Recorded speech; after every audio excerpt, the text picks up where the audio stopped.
they had three major policies that were going to be followed.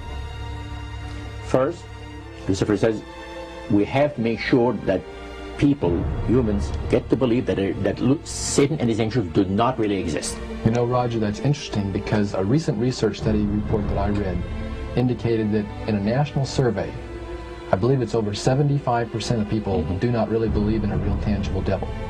But there is one. Oh, yeah.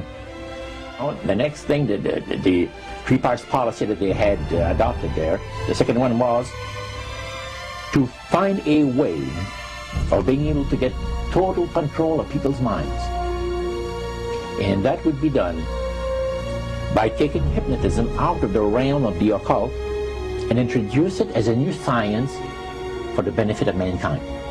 They felt that by taking hypnotism out of the realm of the occult and introducing it as a new science for the benefit of mankind, they could then use people of great renown, educators, people of capacity, that would do great things, such as supposedly regress people in time to former lives that they had.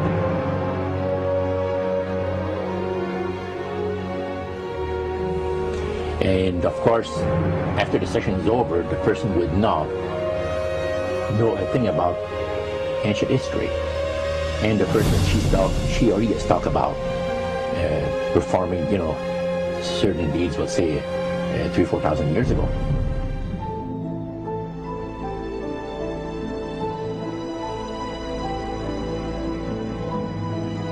But this was their strategy. Now, what this would do for the thing is this, that it would create in the minds of the general public, solidly set in the mind of the general public, an unwavering trust in that great deception. So now this would be a way of de-Christianizing the Western world through the avenue of mysticism. The three things were, number one, that they did not want Satan did not want the human family to think that he or his angels existed. Right. The second point that you made had to do with taking control of people's minds. That's right. The third point was what? Was to destroy the Bible without burning it. Okay. See? And what was his strategy on that? On that, it was very interesting. Because after the Great General Council, it was decided that Satan would tutor Charles Darwin personally in setting up the principles of his theories of evolution. He was tutored by Lucifer himself, fallen Lucifer. And at that time, it was understood, Satan and his spirit counselors understood, that if a person was led to believe in the theory of evolution, it would, in his life, destroy completely the creation week of the Bible, the fall of man, and plan of redemption. It would do away with it. Anyone that teaches a theory of evolution is considered to be a minister of a great religious system.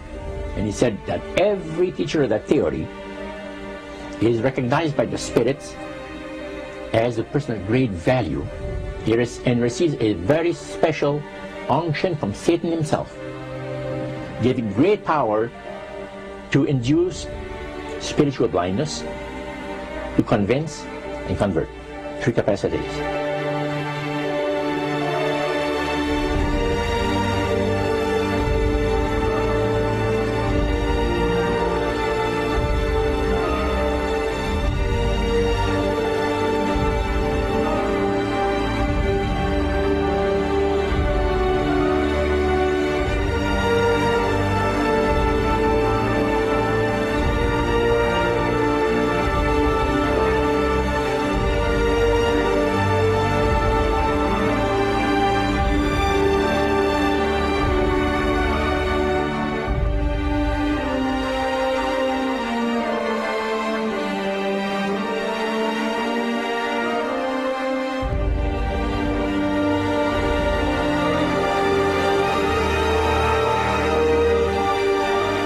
This is the grain plane, the master's grain plane.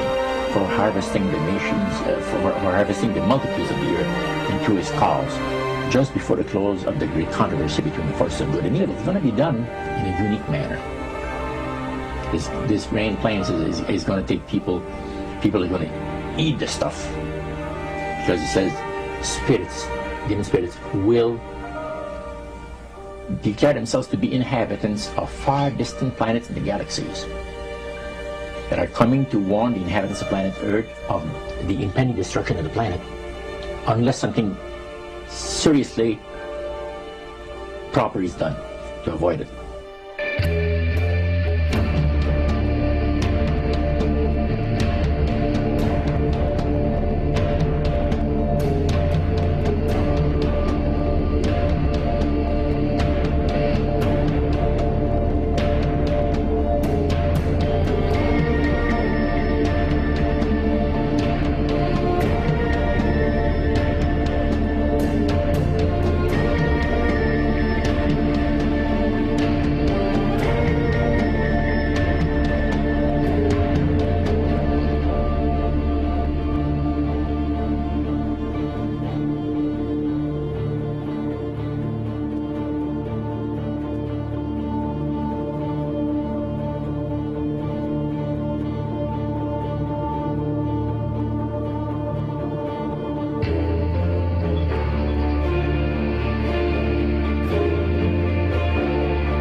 Metaphor. If you think about Aladdin and his lamp, you've probably heard of that one. The genie always says one thing. Your wish is my command.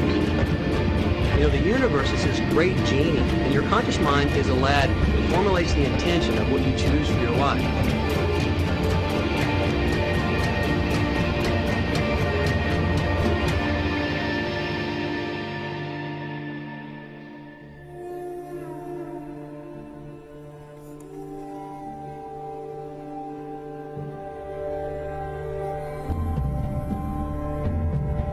At the very heart and core of all these secret societies lurks the Kabbalah.